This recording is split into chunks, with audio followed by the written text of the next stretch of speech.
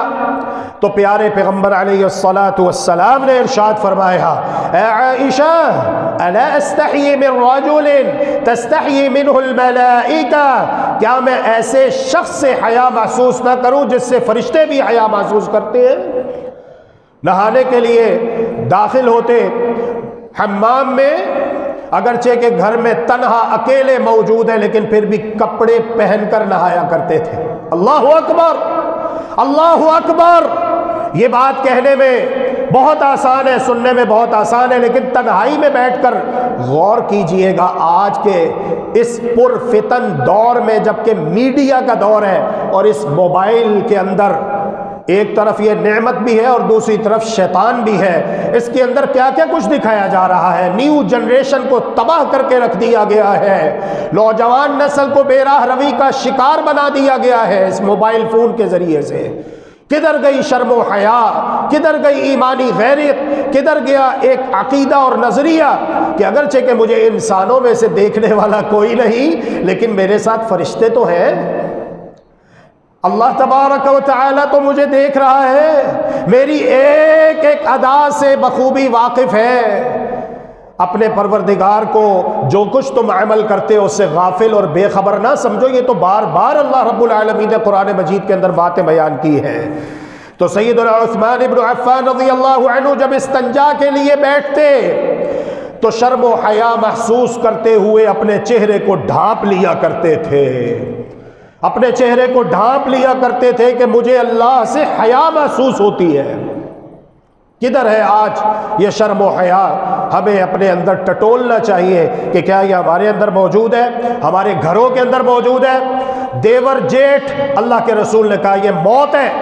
کیا عورتیں اپنے دیور سے، اپنے جیٹھ سے پردہ کرتی ہیں؟ اپنے چچا زاد سے، تایا زاد سے، پھوپھی زاد سے، مامو زاد سے، ہر اس شخص سے جس کے ساتھ اس کا نکاح ہو سکتا ہے، اگرچہ کہ اس کی شادی ہو ہی کیوں نہ چکی ہو، یہ کسی کی بیوی بن ہی کیوں نہ چکی ہو، لیکن اگر اس کا شوہر وفات پا جائے تو یہ اس کے ساتھ شادی کر سکتی ہے۔ تو کیا یہ اس سے پردہ کرتی ہے؟ کدھر ہے شرم و حیا؟ ہر ایک کو ٹٹولنی چاہیے، کیا ہمارے اندر یہ موجود ہے کہ نہیں؟ سیدنا عثمان ابن عفان رضی اللہ عنہ کے بارے میں جناب محمد الرسول اللہ صلی اللہ علیہ وسلم فرما رہے ہیں، الا استحی من رجل تستحی منہ الملائکہ، میں ایسے شخص سے حیا محسوس کیوں نہ کروں جس سے فرشتے بھی شرم و حیا محسوس کرتے ہیں۔ اسی لیے میں سیدھا ہو کر بیٹھ گیا اور میں نے فوراً اپنی ٹانگوں سے کپڑا جو تھوڑا بہت اوپر اٹھا ہوا تھا اسے ٹھیک کر لیا، اسے درست کر لیا۔ کاتب وحی ہونے کا اعزاز امیر المؤمنین سیدنا عثمان ابن عفان رضی اللہ تعالی عنہ کا جب محاصرہ کیا گیا، کئی دن تک آپ کا محاصرہ جاری رہا، آپ زیادہ تر قرآن مجید کی تلاوت فرمایا کرتے تھے، اور جب آپ کو شہید کرنے کے لیے ایک بدبخت گھر کے اندر داخل ہوا، آپ کے ہاتھ کے اوپر وار کیا، آپ کے ہاتھ کا کچھ حصہ کٹ گیا، تو فرمانے لگے اما واللہ انہا لأول کف خطت المفصلہ، سن لے اللہ کی قسم یہی وہ ہاتھ ہے جس نے سب سے پہلے قرآن مجید کی مفصل سورتوں کو لکھا ہے۔ اور بدبخت آج تو نے اس ہاتھ کو کاٹ دیا جو ہاتھ اللہ کا قرآن لکھتا رہا، سورۃ الحجرات لکھتا رہا، سورۃ الذاریات لکھتا رہا، سورۃ الطور لکھتا رہا، سورۃ النجم لکھتا رہا، سورۃ القمر لکھتا رہا، سورۃ الرحمن لکھتا رہا، سورۃ الواقعہ لکھتا رہا، سورۃ الحدید لکھتا رہا، سورۃ المجادلہ لکھتا رہا۔ یہ ساری سورتیں اس ہاتھ نے لکھی ہے۔ اے بدبخت انسان، تو نے آج اس ہاتھ کو کاٹ ڈالا۔ اور یہ فتنے میرے پیارے بھائیوں، اس کو معمولی نہ سمجھا کرو۔ اتنے بڑے مجمع کے اندر ایک آدمی اٹھتا ہے، ایک نعرہ لگاتا ہے اور پورے مجمع کے اندر فتنہ پھیلا کے رکھ دیتا ہے۔ لہٰذا ہم سب کو چاہیے کہ ہم فتنوں کی روک تھام کے لیے، شیطان پتہ نہیں کس روپ میں آ جائے، کسی مولوی کے روپ میں آ جائے، کسی صوفی کے روپ میں آ جائے، کسی قاری کے روپ میں آ جائے، کسی امام کے روپ میں آ جائے، کسی حکمران کے روپ میں آ جائے، کسی لیڈر کے روپ میں آ جائے، پتہ نہیں شیطان کس روپ میں آ جائے۔ شیطان کے پتہ نہیں کتنے روپ ہیں، کس کا دماغ خراب ہو جائے اور وہ اٹھ کے مسلمانوں میں فتنہ اور انتشار پیدا کرنا شروع کر دے۔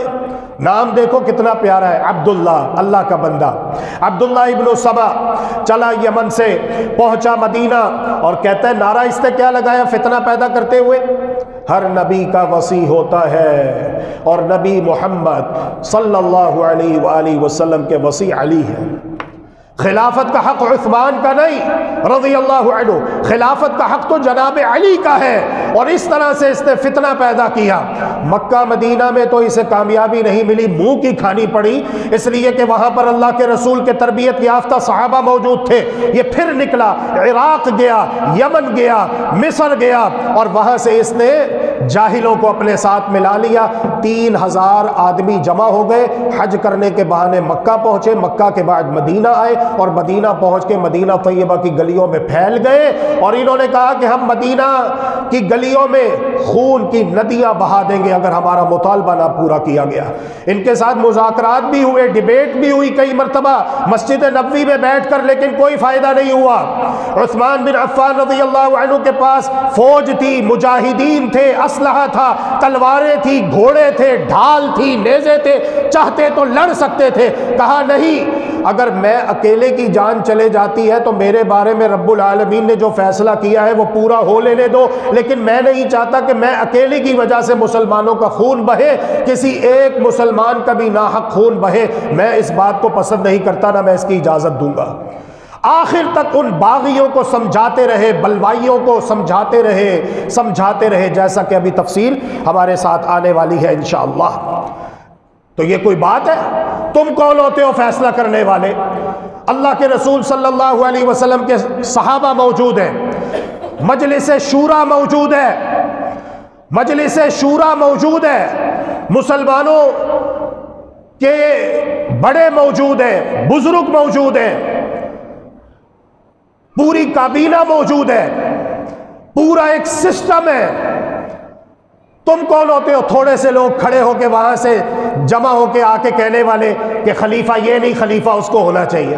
تمہارے پاس کیا اتھارٹی ہے؟ لیکن فتنہ ہے، فتنہ ہے، شرارت ہے۔ تو یہ شرارت کی انہوں نے۔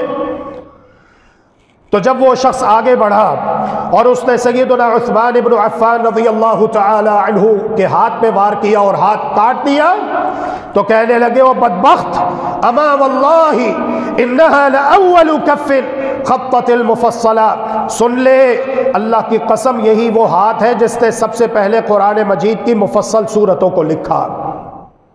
سیدنا عثمان بن عفان رضی اللہ تعالی عنہ وہ ہیں جنہوں نے یہودی سے مہنگے داموں کنواں خرید کر اللہ کے نام پر وقف کر دیا۔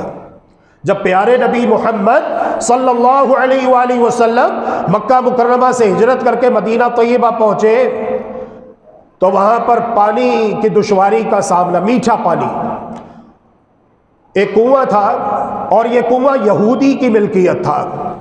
یہودی مسلمانوں کے سب سے بڑے دشمن ہیں، اور یہ عبداللہ بن سبا بھی یہودی تھا، اور آگے ان کی کئی شاخیں ہیں. تو یہودی کی ملکیت تھی یہ کنواں میٹھے پانی کا. مسلمان ظاہر ہے پانی تو ہر گھر کی خواہش ہے نا، ضرورت ہے. پانی لینے کے لیے جاتے تو یہودی کہتا کہ یہ پانی تمہیں فری میں نہیں ملے گا، پیسے لاؤ. اب صحابہ کرام علیہم رضوان جو ہجرت کر کے آئے تھے اور جن کا کاروبار ابھی اتنا زیادہ سیٹ نہیں ہوا تھا، انہیں پانی کی ضرورت پیش آتی تو دشواری کا سامنا کرنا پڑتا. اللہ کے پیارے رسول صلی اللہ علیہ وآلہ وسلم ارشاد فرماتے ہیں من یبتاع بئر رؤمۃ غفر اللہ لہ، رواہ البیہقی. کون ہے جو اللہ کے دیے ہوئے مال میں سے اس کنویں کو خرید کر اللہ کے نام پر وقف کر دے تاکہ لوگ فری میں اس کا پانی پیئیں. سیدنا عثمان ابن عفان رضی اللہ عنہ نے جب یہ بات سنی تو خاموشی سے آئے، بتایا کسی کو نہیں. جب کام ہو گیا پھر پتہ چلا. اور میرے پیارے بھائیوں اور بہنوں، چونکہ ہم نے کرنا کچھ نہیں ہوتا، اس لیے ہم بس جس طرح چھوٹے بچے کو لوریاں دی جاتی ہیں، لارے لگائے جاتے ہیں، پہلے سے اپنی مشہوریاں کروا لیتے ہیں اور بعد میں ہمیں پتہ ہے، ہمارا تجربہ ہے، کرنا کچھ نہیں. انہوں نے بات ہی ہے، صرف بتایا کسی کو نہیں، خاموشی سے چلے گئے. یہودی سے کہا مانگ، کیا مانگتا ہے، تیری ڈیمانڈ کیا ہے؟ اس نے رقم کو بڑھا چڑھا کے بتایا. عثمان ابن عفان رضی اللہ عنہ نے کہا آج تو جتنی رقم مانگے گا منہ مانگی رقم دینے کے لیے تجھے تیار ہو. اور منہ مانگے پیسے اسے دیے، کنواں خریدا، اللہ کے نام پر اسے وقف کر دیا. اللہ کے پیارے رسول صلی اللہ علیہ وآلہ وسلم کو پتہ چلا تو آپ نے جنت کی خوشخبری سناتے ہوئے کہا عثمان، اللہ نے تمہارے لیے جنت کو واجب کر دیا، اللہ نے تمہیں معاف کر دیا. میرے روما مدینہ طیبہ کے اندر یہودی سے مہنگے داموں خرید کر اسے وقف کر دیا. اور میرے پیارے بھائیوں اور بہنوں، مرنے سے پہلے زندگی میں خاموشی کے ساتھ کسی کو پتہ نہ چلے، صرف اللہ رب العالمین کو پتہ ہو، کوئی ایسا کام کر جاؤ جو مرنے کے بعد بھی ہمارے لیے صدقہ جاریہ بن جائے. مسجد نبوی کی توسیع کا اعزاز، اللہ کے پیارے رسول صلی اللہ علیہ وسلم نے ارشاد فرمایا من ابتاع مربد بنی فلان غفر اللہ لہ. کون ہے جو بنو فلاں کی زمین خرید کر مسجد کی توسیع کے لیے وقف کر دے، اللہ اس کو معاف کرے. اور جسے اللہ معاف کر دے اس کا معنی یہ ہے کہ وہ پکا جنتی ہے، اللہ نے اس کو جنت میں داخل کر دیا ہے. سیدنا عثمان ابن عفان رضی اللہ تعالی عنہ کہتے ہیں فابتعته ب20,000، میں نے 20,000 یا 25,000 درہم، جو کہ اس دور میں ایک بہت بڑی رقم ہے، بہت بڑی رقم ہے اس دور میں، آج کے لاکھوں کروڑوں بنتے ہیں. کہتے ہیں کہ میں نے مہنگے داموں وہ زمین جس کی ملکیت تھی اس سے خرید کر اللہ کے نام پر اللہ کی راہ میں وقف کر دی.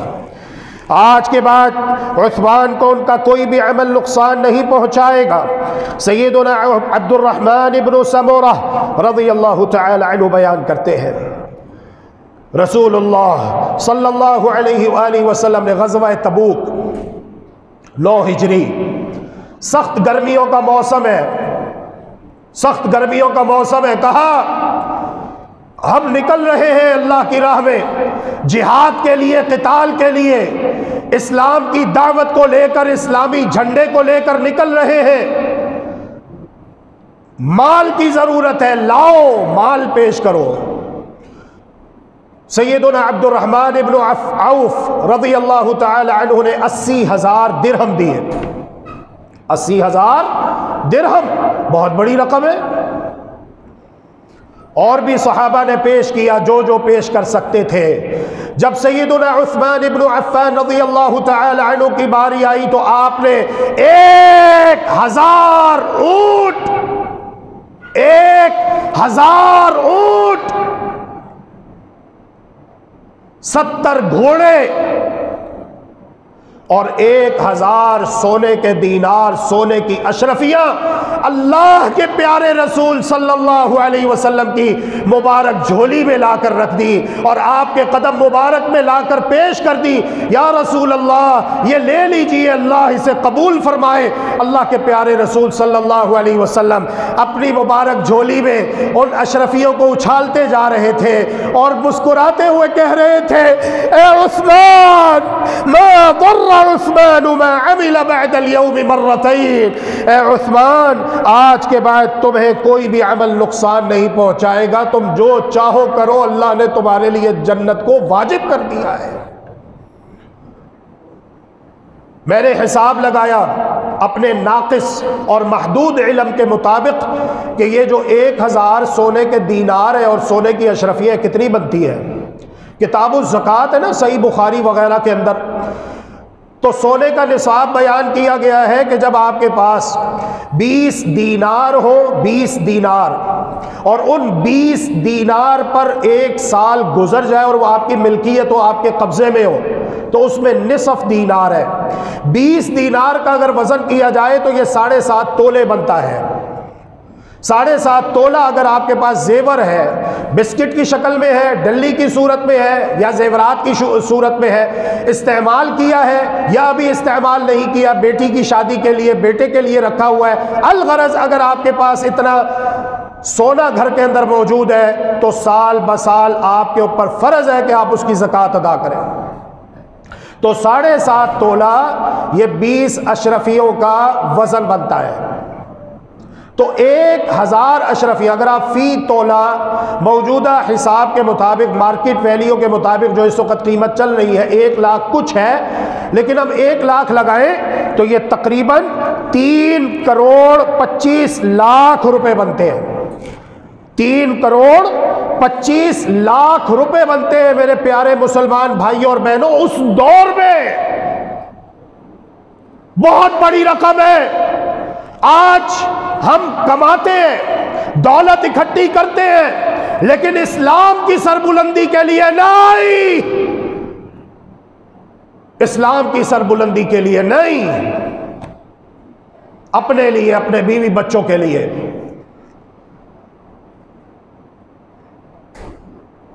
اسلام کو ہم نے یتیم کر کے رکھ دیا ہے۔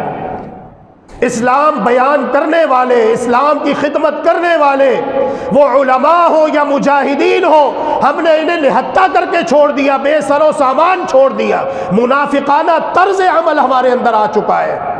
جس طرح مدینہ کے منافق کہا کرتے تھے، یہ جو باہر سے آئے ہوئے ان کے اوپر مال خرچ نہ کرو تاکہ یہ جہاں سے آئے وہیں چلے جائیں، تاکہ دشمن آسانی کے ساتھ ان کو ختم کر دے۔ لیکن اللہ نے بڑا خوبصورت جواب دیا، او ان منافقوں کو کیا پتا ہو، ان منافقوں کو کیا خبر ہو، وَلِلَّهِ خَزَائِنُ السَّمَاوَاتِ وَالْأَرْضِ، آسمان اور زمین کے خزانے اللہ رب العالمین ہی کی ملکیت ہے، وَلَكِنَّ الْمُنَافِقِينَ لَا يَفْقَهُونَ، لیکن بات یہ ہے کہ اس قسم کی باتیں منافقوں کی سمجھ میں نہیں آتی۔ نبی کریم صلی اللہ علیہ وسلم اور صحابہ کرام علیہم رضوان سیدنا عثمان رضی اللہ عنہ کے لیے موت کی بیعت کرتے ہیں۔ جب حدیبیہ مقام پر پہنچے تو مشرکین مکہ نے آپ کو مکہ مکرمہ میں داخل ہونے سے روک دیا، حالانکہ آپ تلواریں نہیں لائے تھے، جنگی ساز و سامان آپ کے پاس نہیں تھا، آپ تو امن و امان کے ساتھ آئے تھے عمرہ کرنے کے لیے۔ بیت اللہ شریف جو ہے وہ سب کا حق ہے، جو بھی آئے یہاں پر عبادت کرے، لیکن مشرکین مکہ چونکہ اس کے اوپر ناجائز قبضہ جما چکے تھے، اس لیے انہوں نے مکہ سے باہری حدیبیہ مقام کے اوپر نبی مکرم رسول معظم صلی اللہ علیہ وسلم جن کے ساتھ 4000 کے قریب صحابہ تھے، انہیں روک دیا، انہیں روک دیا۔ 4000 کے قریب صحابہ کرام علیہ رضوان تھے، مشہور روایت ہے۔ پیارے پیغمبر علیہ السلام نے سیدنا عثمان ابن عفان رضی اللہ تعالی عنہ کو قاصد بنا کر، ایلچی بنا کر، سفیر کے حیثیت سے روانہ کیا، جاؤ جا کر ان سے بات کرو، انہیں بتاؤ کہ ہم لڑائی کے لیے نہیں آئے، ہم جنگ کے لیے نہیں آئے، ہم تو امن و امان کے ساتھ آئے عمرہ کرنے کے لیے، عمرہ کر کے 3 دن میں واپس چلے جائیں گے۔ لیکن انہوں نے اجازت نہ دی، اور سیدنا عثمان ابن عفان رضی اللہ عنہ کو واپس آنے میں تاخیر ہو گئی۔ حتیٰ کہ یہ خبریں آئیں مکہ مکرمہ سے کہ شاید محسوس یہ ہوتا ہے کہ جناب عثمان رضی اللہ عنہ کو شہید کر دیا گیا۔ آج ایک مسلمان کی بات نہیں، سینکڑوں ہزاروں مسلمان ہیں جو نہتے ہیں، بے یار و مددگار ہیں، مجبور ہیں، مقہور ہیں، مظلوم ہیں، لیکن دیگر مسلمان جو ان کی مدد کر سکتے ہیں ان کی مدد نہیں کرتے۔ اور یہاں پر فرد واحد ہے،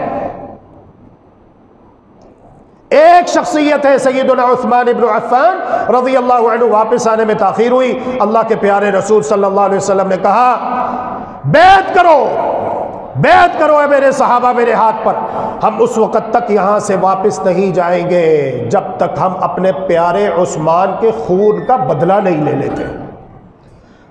4000 صحابہ نے اللہ کے پیارے رسول صلی اللہ علیہ وسلم کے ہاتھ مبارک میں ہاتھ رکھ کے باری باری بیعت کی۔ آخر میں اللہ کے رسول صلی اللہ علیہ وسلم نے اپنا دوسرا ہاتھ رکھ دیا اور کہا ہذہ ید عثمان، یہ جو میرا دوسرا ہاتھ ہے یہ عثمان کا ہاتھ ہے۔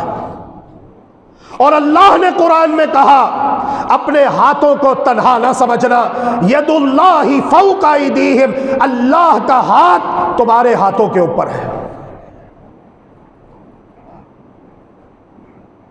اللہ کی مدد، اللہ کی تائید اور نصرت تمہارے ساتھ ہے۔ یہ بیعت ہوئی، اللہ نے قرآن کی آیتیں اتار دی، لقد رضی اللہ عن المؤمنین اذ یبایعونک تحت الشجرہ فعلم ما فی قلوبہم فانزل السکینۃ علیہم واثابہم فتحا قریبا۔ تحقیق اللہ راضی ہو چکا ہے ان اہل ایمان سے جو درخت کے نیچے بیعت کر رہے تھے۔ اللہ نے جان لیا ان کے دلوں کی کیفیت کو، تو اللہ نے ان کو معاف کر دیا، اور اللہ نے انہیں عن قریب فتح کا وعدہ بھی دلایا ہے، خوشخبری بھی سنائی ہے۔ دروازہ کھولو اور اسے جنت کی بشارت دے دو۔ اللہ کے رسول صلی اللہ علیہ وسلم ایک باغ کے اندر موجود ہے، سیدنا ابو بکر رضی اللہ عنہ آئے، کہا آنے دو اور جنت کی خوشخبری سنا دو۔ سیدنا عمر فاروق رضی اللہ عنہ آئے، اجازت مانگی، کہا آنے دو اور جنت کی خوشخبری دے دو۔ تیسرے نمبر پہ سیدنا عثمان ابن عفان رضی اللہ تعالی عنہ آئے، کہا آنے دو اور جنت کی خوشخبری سنا دو، لیکن علی بلوى تصیبو، ایک بہت بڑی آزمائش کا سامنا کرنے کے بعد۔ ابو موسیٰ اشعری رضی اللہ عنہ کہتے ہیں جب یہ بات میں نے جناب عثمان رضی اللہ عنہ سے بیان کی تو آپ نے کہا اللہ المستعان، اللہ ہی مولا ہے، مددگار ہے، ہم اللہ ہی سے مدد مانگتے ہیں۔ اللہ رب العالمین نے جو ہمارے بارے میں فیصلہ کیا ہے وہ ہو لینے دو، اللہ ہماری مدد کرے گا۔ سیدنا عثمان رضی اللہ عنہ فتنوں کے دنوں میں حق پر ہوں گے۔ سیدنا کعب بن عجرہ رضی اللہ عنہ کہتے ہیں رسول اللہ صلی اللہ علیہ وآلہ وسلم نے عن قریب رونما ہونے والے ایک فتنے کا ذکر کیا۔ فمر رجل مقنع رأسه، اتنے میں ایک آدمی اپنے سر کے بال اور اپنے چہرے کو کپڑے میں چھپائے گزرا، تو رسول اکرم صلی اللہ علیہ وآلہ وسلم نے فرمایا ھذا یومئذ علی الہدی، یہ شخص فتنے کے اس دن میں حق پہ ہوگا، ہدایت پہ ہوگا۔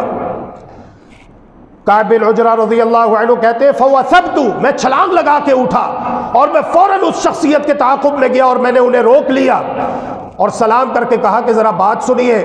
اور جب میں نے ان کے چہرے کی طرف دیکھا، انہوں نے چہرہ گھما کر میری طرف دیکھا، تو وہ کون تھے؟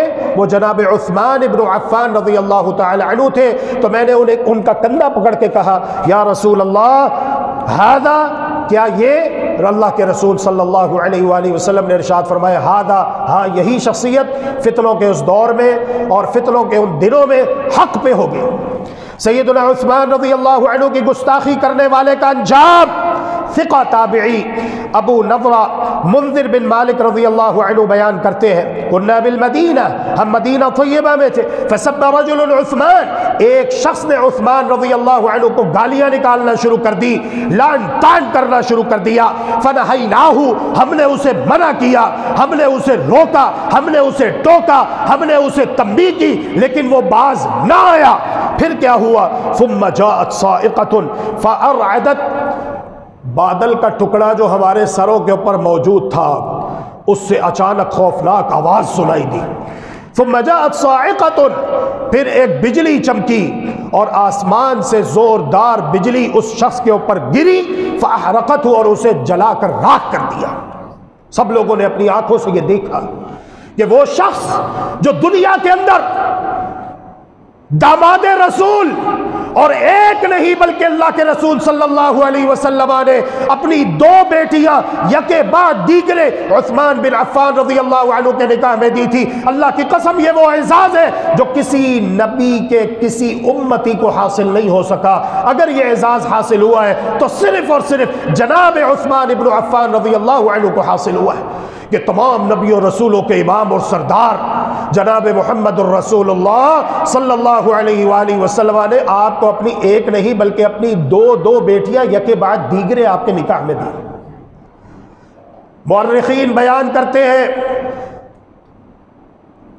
کہ جب دوسری بیٹی کا انتقال ہو گیا تو اللہ کے پیارے رسول صلی اللہ علیہ وسلم نے کہا عثمان اگر آج میری تیسری بیٹی ہوتی غیر شادی شدہ تو میں اس کا نکاح بھی تمہارے ساتھ کر دیتا۔ وہ پیارے عثمان رضی اللہ تعالی عنہ، ان کو گالیاں نکالنا، جنہوں نے اپنا سب کچھ اللہ کے دین کے لیے، اللہ کے رسول کے لیے وقف کر دیا۔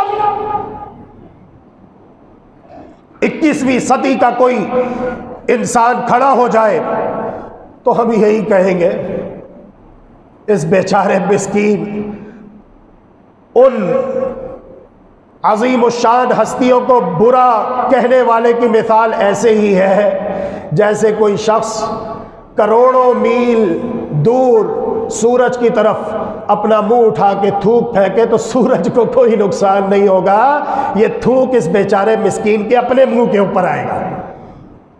اللہ نے ان کو شانیں دی ہیں، جس کو اللہ شان دے مقام دے اس کی شان و مقام کو کون گھٹا سکتا ہے؟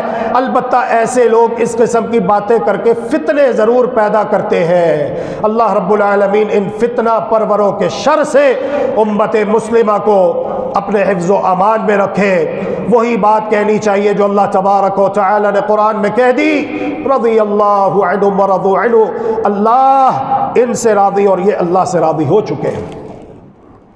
سیدنا عثمان رضی اللہ عنہ کی شہادت کی پیشن گوئی اللہ کے رسول صلی اللہ علیہ وسلم نے کرتے ہوئے فرمایا، یا عثمان انہو لعل اللہ یقمصک قمیصا فإن ارادوک علی خلعی فلا تخلع لهم۔ عثمان اللہ تمہیں ایک قمیص پہنائے گا، یہ منافق، یہ نام نہاد مسلمان اسلامی روپ میں آئیں گے، اسلام کا لبادہ اوڑھ کے آئیں گے، نمازیں پڑھنے والے، روزے رکھنے والے، اپنے آپ کو مسلمان کہلوانے والے، یہ منافق آئیں گے، تم سے وہ قمیص اتروانا چاہیں گے، لیکن اے عثمان تم نے یہ قمیص نہیں اتارنی یہاں تک کہ تمہاری میرے ساتھ ملاقات ہو جائے۔ یہ قمیص خلافت کی قمیص ہے، حکومت کی قمیص ہے، اور یہ قمیص سیدنا عثمان رضی اللہ تعالی عنہ نے واقعی اللہ کے پیارے رسول صلی اللہ علیہ وسلم کی تعلیمات کے مطابق آخر تک پہنے رکھی، اسے نہیں اتارا، کسی کو اتارنے نہیں دیا، حتیٰ کہ آپ کو بڑی ہی بے دردی کے ساتھ شہید کر دیا گیا۔ یہ لوگ مجھے کیوں قتل کرنا چاہتے ہیں؟ سیدنا ابو امامہ بن سہل رضی اللہ تعالی عنہ فرماتے ہیں، میں سیدنا عثمان رضی اللہ عنہ کے پاس تھا جبکہ وہ اپنے گھر میں محصور تھے۔ گھر میں ایک جگہ ایسی تھی جو وہاں داخل ہوتا وہ مقام بلاط پہ بیٹھے ہوئے لوگوں کی باتیں سن لیتا۔ چنانچہ سیدنا عثمان رضی اللہ عنہ اس جگہ گئے، پھر ہمارے پاس آئے، آپ کا رنگ اڑا ہوا تھا۔ انہوں نے بتایا انہم لیتواعدوننی بالقتل، یہ باغی مجھے قتل کی دھمکیاں دے رہے ہیں۔ تو فطری بات ہے، جس طرح آپ گھر سے باہر نکلتے ہیں اچانک کوئی شیر دیکھ لیتے ہیں، یہ فطری بات ہے، خوف انسان کو محسوس ہوتا ہے، یہ خوف طبیعی ہے، تو یہ فطری بات ہے۔ کہا کہ یہ مجھے قتل کی دھمکیاں دے رہے ہیں۔ ہم نے کہا یکفیکہم اللہ یا امیر المؤمنین، امیر المؤمنین آپ صبر کیجئے، اللہ تبارک و تعالی ان کے مقابلے میں آپ کی مدد کے لیے کافی ہے۔ پھر آپ باغیوں کی طرف متوجہ ہوئے اور کہا علی ما تقتلوننی، اے باغیوں یہ بتاؤ کہ تم مجھے کیوں قتل کرنا چاہتے ہو؟ فَإِنِّي سَمِعْتُ رَسُولَ اللَّهِ صلی اللہ علیہ وسلم، میں نے اللہ کے رسول صلی اللہ علیہ وسلم کو فرماتے ہوئے سنا ہے، لا يحل دم امرئ مسلم، کسی مسلمان کا خون کسی کے لیے حلال نہیں ہے سوائے 3 صورتوں کے۔ ایک مسلمان کی عزت خانہ کعبہ سے بھی زیادہ ہے۔ ایک مسلمان کے قتل میں اگر ساری دنیا بھی شریک ہو جائے، اللہ تبارک و تعالی ساری دنیا کو منہ کے بل گھسیٹ کے جہنم میں پھینک دے گا، اور اللہ تبارک و تعالی کو ان کی کوئی پرواہ نہیں ہوگی۔ یہ عزت ہے، یہ شان ہے، یہ مقام ہے ایک مسلمان کا۔ تو مسلمان کا خون حرام ہے، حلال نہیں ہے۔ علی ما تقتلوننی، آپ ان سے پوچھ رہے 3000 افراد نام نہاد مسلمان حج کرنے کے بہانے آئے، مکہ سے مدینہ آئے، پھیل چکے مدینہ کی گلیوں میں، پوزیشنیں سنبھال لی ہیں، اور کہہ رہے ہیں کہ اگر ہمارا مطالبہ پورا نہ کیا گیا تو ہم ہر طرف مدینہ میں خون کی ندیاں بہا دیں گے۔ مطالبہ کیا ہے؟ خلافت کا حق، حکومت کا حق عثمان بن عفان کا نہیں، علی بن ابی طالب کا ہے۔ تم کون ہوتے ہو یہ کہنے والے؟ لیکن فتنہ ہے، شرارت ہے۔ تمہیں یہ اختیار کس نے دیا؟ یہ سارے اختیارات سب سے پہلے اللہ رب العالمین کے پاس ہے، پھر اس کے بعد اللہ کے پیارے رسول صلی اللہ علیہ وسلم کی جو تعلیمات ہیں اس کی روشنی میں مجلس شورا موجود ہے، بزرگ صحابہ موجود ہیں، اکابرین موجود ہیں، جو بڑے فیصلہ کریں گے قرآن حدیث کے مطابق وہ سب مسلمانوں کو منظور ہوگا۔ تم کیا ایک ٹولہ یہاں سے کھڑا ہو کے شرارت اور فتنہ پیدا کرتے ہوئے یہ ساری باتیں کر رہے ہو؟ سمجھاتے رہے اور کہا تم مجھے کیوں قتل کرنا چاہتے ہو، جبکہ میں نے رسول اللہ صلی اللہ علیہ وآلہ وسلم کو یہ فرماتے ہوئے سنا کسی مسلمان کا خون حلال نہیں سوائے 3 حالتوں کے۔ رجل زنا بعد احصانہ فعلیہ الرجم، ایک آدمی شادی شدہ ہے، اس نے زنا کیا، شادی شدہ ہے، زنا کیا، اسلامی حکومت ہے، اسلامی سزائیں ہیں، اللہ کی حد نافذ ہے، شادی شدہ کو زنا کرنے کی صورت میں زنا بالرضا ہو یا زنا بالجبر ہو، رضامندی سے منہ کالا کرے یا جبر و اکراہ سے کرے، سزا ایک ہی ہے دونوں کی۔ یہ نہیں کہ رضامندی سے ہے تو کوئی بات نہیں، خیر صلی اللہ، خیر صلی اللہ، اور اگر زبردستی ہے تو جی یہ ریپ کیس ہے۔ جس طرح پچھلے دنوں وہ اسلام آباد والی نور مقدم کے ساتھ ہوا، اس کے اوپر بھی بڑی تفصیل سے بات کی جا سکتی ہے لیکن تفصیل کا موقع نہیں۔ تو زنا بالرضا ہو یا زنا بالجبر ہو، دونوں کی سزا ایک ہی ہے۔ اگر ایک شخص مسلمان ہے، شادی شدہ ہے، اللہ نے اس کو مضبوط اور محفوظ قلعہ دیا، خوبصورت بیوی دی، اپنی بیوی کے پاس جا کر اپنی حاجت پوری کرو، لیکن کبھی اس کی کھیتی میں منہ مارتا ہے، کبھی اس کی کھیتی میں منہ مارتا ہے، اس کی سزا یہ ہے کہ اس کو پتھر مارو اس وقت تک جب تک یہ جان سے مر نہیں جاتا، اس کی یہ سزا ہے، اللہ نے مقرر کی ہے۔ ہم کون ہوتے ہیں اعتراض کرنے والے؟ ہماری حیثیت کیا ہے؟ اللہ خالق کائنات ہے، وہ جو مرضی چاہے قانون بنائے، اسے کوئی پوچھنے والا نہیں۔ ہمارے لیے حکم یہ ہے کہ جو اللہ نے قانون بنا دیا اس کو آپ نے امپلیمنٹ کرنا ہے، اس کو نافذ کرنا ہے، اس کی تنفیذ کرنی ہے۔ آپ کے پاس کوئی اتھارٹی نہیں ہے کہ آپ اس قانون الہی کے اوپر اعتراض کریں یا اس کو نافذ ہونے سے روکیں یا اس کی راہ میں رکاوٹیں کھڑی کریں۔ تو پہلی صورت تو یہ ہے۔ دوسری صورت یہ ہے او قتل عمدا فعلیہ القود، اگر کوئی انسان کسی کو ناحق قتل کرتا ہے تو اسے قتل کے بدلے قتل کیا جائے گا۔ اسلامی حکومت، اسلامی سزائیں، اللہ کی حدیں نافذ ہے، مقرر ہے، اس کے مطابق اسے سزا دی جائے گی، قتل کے بدلے قتل کیا، تاکہ معاشرے میں امن و امان قائم ہو جائے، عزتیں محفوظ ہو جائیں، جانیں محفوظ ہو جائیں، لوگوں کے مال محفوظ ہو جائیں۔ لٹکاؤ اس کو سر عام، سر تن سے جدا کرو تلوار کے ایک ہی وار کے ساتھ، تاکہ لوگ اس کو دیکھیں، جمعے سے پہلے یا جمعے کے بعد چوک میں، اور آج میڈیا کا دور ہے، پوری دنیا کو دکھاؤ ہم مسلمان ہیں، ہمارے لیے وہ دین اسلام ہے جو اللہ رب العالمین نے ہمیں دیا ہے۔ تو ایک صورت تو یہ ہے۔ تیسری صورت یہ ہے وَلَا ارْتَدْتُ مُنْذُ أَسْلَمْتُ، ایک انسان مسلمان ہے لیکن اپنے دین اسلام کو چھوڑ دے، مرتد ہو جائے، یہودی ہو جائے، عیسائی ہو جائے، ہندو بن جائے، کوئی بھی غیر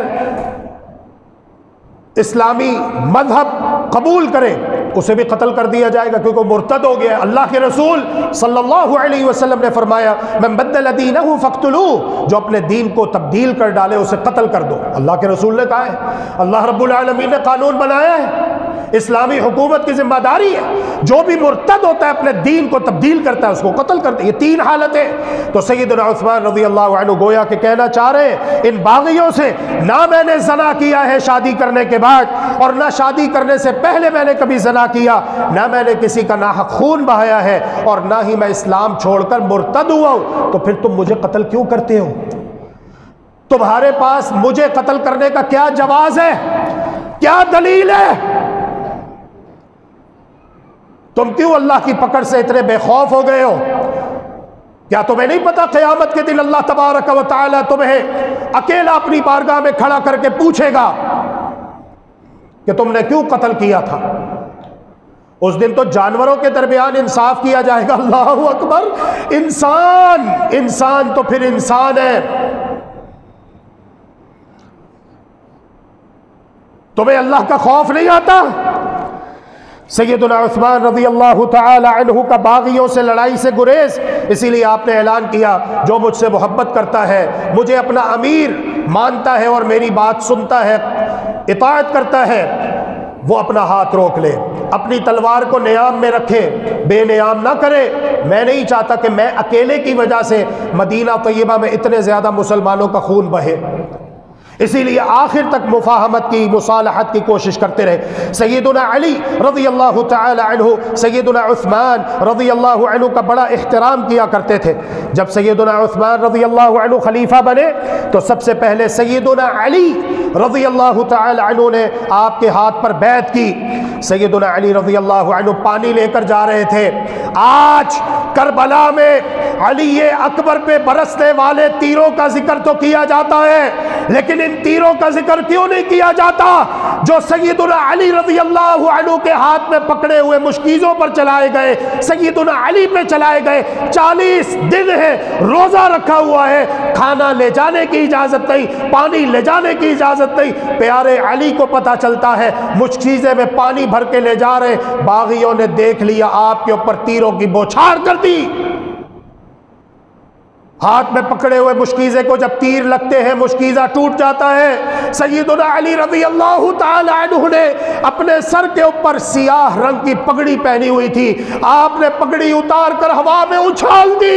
اے پیارے عثمان، میری یہ پگڑی دیکھ کر گواہ رہنا، کل قیامت کے دن اللہ کی بارگاہ میں میری شکایت نہ کرنا کہ جب عثمان کے ہونٹ پیاسے تھے، عثمان کا ہونٹ پیاسا تھا، اور عثمان کے حلق کو جو کہ خشک ہو چکا تھا تر کرنے کے لیے پانی کی ضرورت تھی، تو کوئی میرے لیے پانی لے کر نہیں آیا تھا.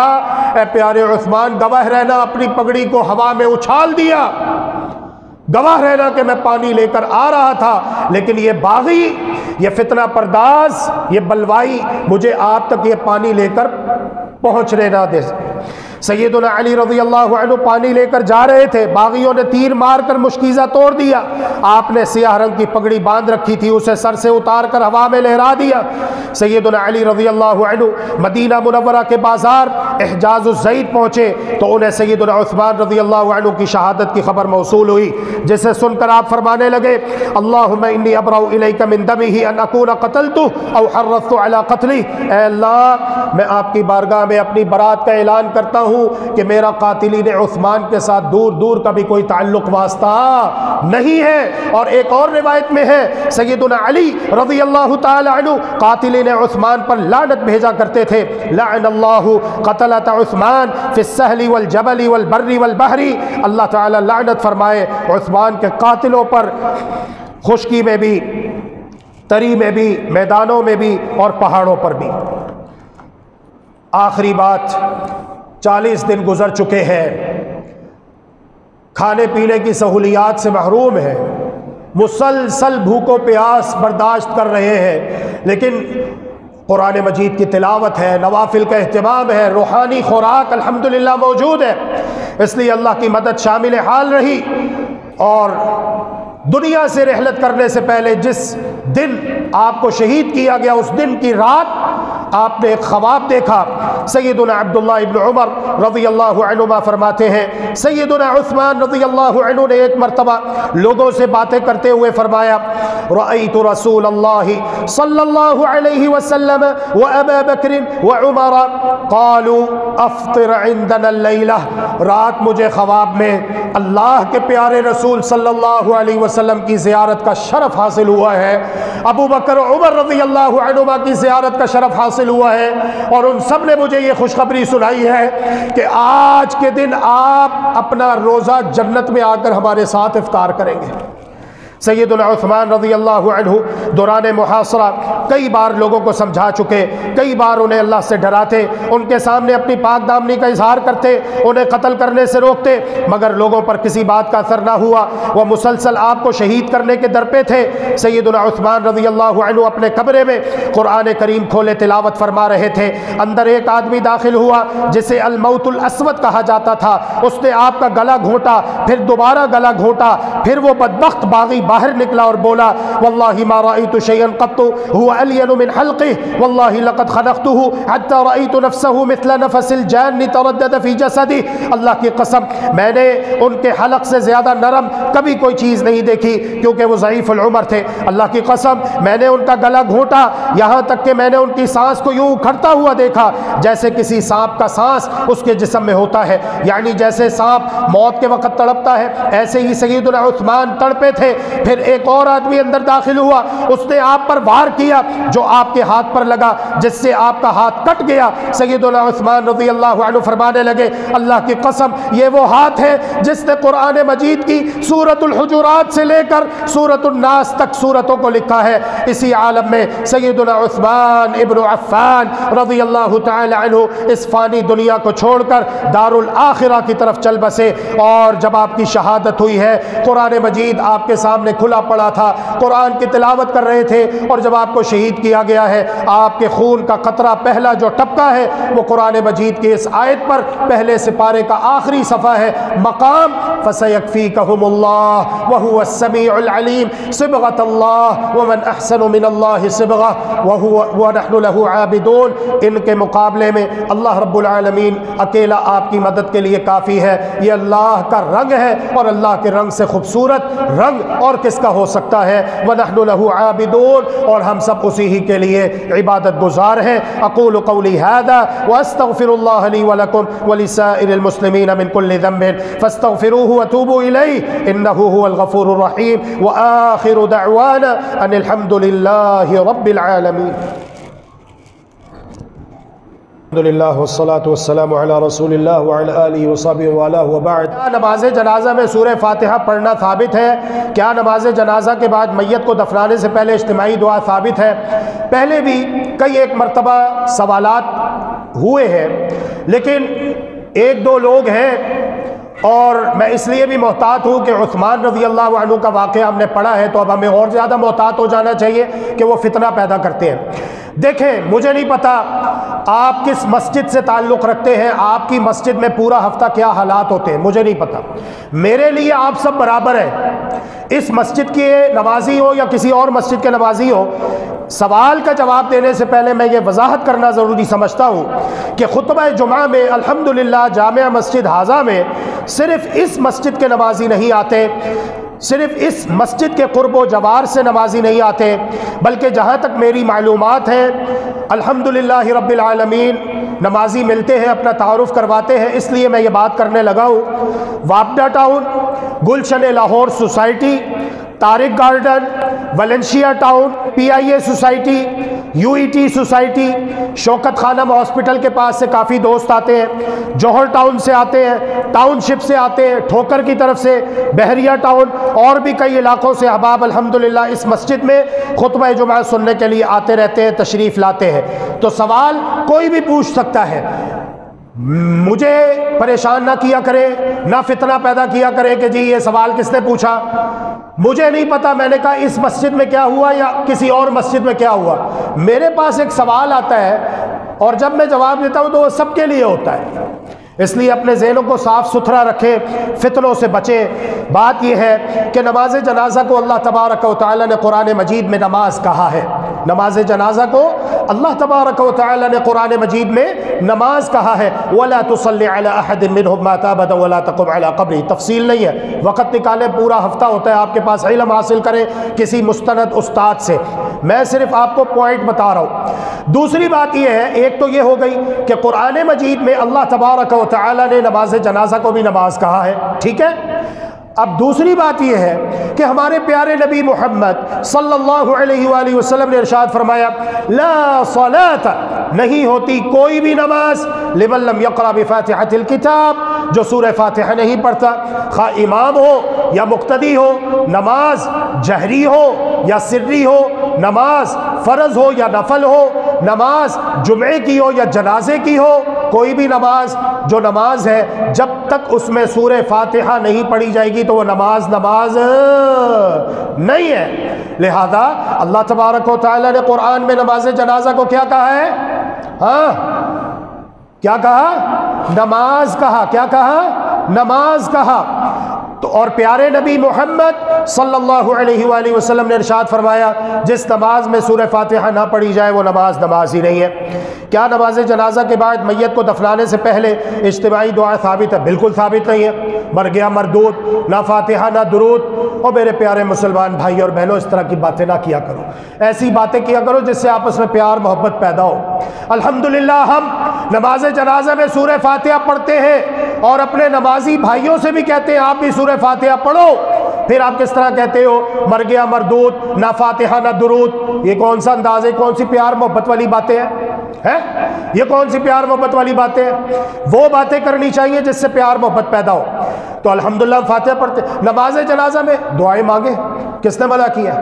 رو رو کے دعائیں منگوائیں، لیکن افسوس 40 سیکنڈ کا جنازہ ویڈیو موجود ہے، کتنے بڑے بڑے جنازے ہوئے ہم نے دیکھے، 40 سیکنڈ کا جنازہ ہے، کوئی جنازہ ہے 40 سیکنڈ میں؟ تو جناب ثنا پڑھی جاتی ہے، دعائے استفتاح پڑھی جاتی ہے، ابھی سورہ فاتحہ کی تلاوت باقی ہے، سورہ فاتحہ کے بعد ایک اور چھوٹی سی سورت یا چند آیتوں کی تلاوت باقی ہے، ابھی درود ابراہیمی پڑھنا ہے دوسری تکبیر کے بعد، اور آپ نے 40 سیکنڈ میں ماشاءاللہ چاروں تکبیریں کروا دی، جھٹکا دیا، انا للہ و انا الیہ راجعون۔ یہ کیا ہے؟ یہ کون سی نماز جنازہ ہے؟ رو رو کے دعائیں مانگے منگوائیں، کس نے منع کیا؟ لیکن نماز جنازہ کے بعد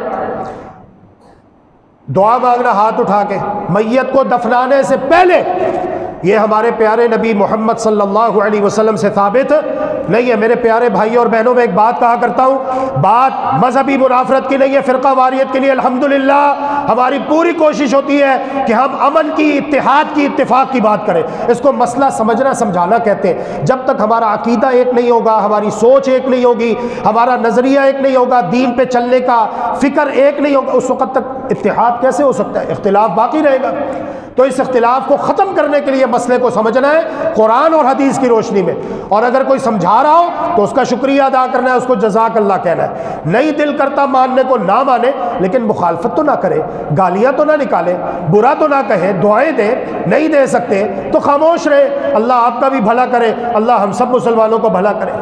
تو دعا نماز جنازہ میں ہے، اس کے بعد میت کو دفنانے میں جلدی کرنی چاہیے۔ ہاں جب میت کو دفن کر دیا، قبر تیار ہو گئی، اونٹ کی کوہان کے برابر، ایک ہاتھ کے برابر اونٹ کی کوہان کی قبر تیار ہو گئی، کچی قبر ہو، پکی بالکل نہ ہو، اور اس کے اوپر لکڑیاں رکھے، لکڑیاں سیمنٹ سے تیار شدہ سلیپیں استعمال نہ کرے، لکڑیاں رکھے، ہو گئی قبر تیار۔